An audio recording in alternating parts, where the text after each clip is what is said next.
Qatar is getting used to safely hosting major sporting events during the pandemic. At the end of last year, the country was home to teams from all over Asia for the final stages of the Champions League. And this Club World Cup is another big step for Qatar in the build-up to the main event, next year's World Cup. This is the second edition of the FIFA Club World Cup that we host. However, today we're hosting it in completely different circumstances.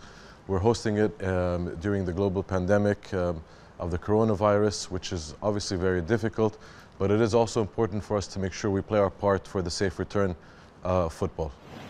3 continental title winners are already in Qatar.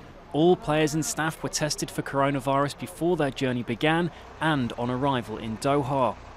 The teams then enter a biosecure environment, which includes their hotel, training ground and stadiums. Qatar's league champions ABDULWAHAB play Al Ahly of Egypt on Thursday. The winners of that game get to take on Bayern Munich in the semi-finals. Of course, we cannot travel like before, we cannot work like before. We need to take care about ourselves, to take the social distances.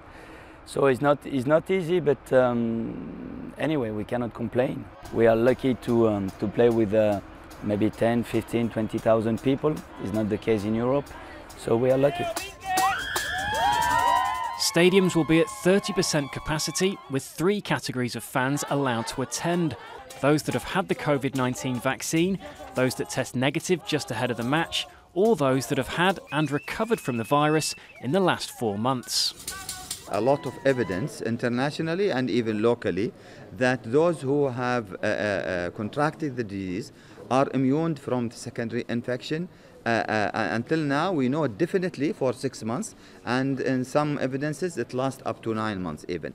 So we've taken more restrictive measures, and we said only 4 months. The hope is that next year's World Cup will be in a post-pandemic environment, but Qatar says it's ready for any eventuality. Andy Richardson, Al Jazeera, Doha.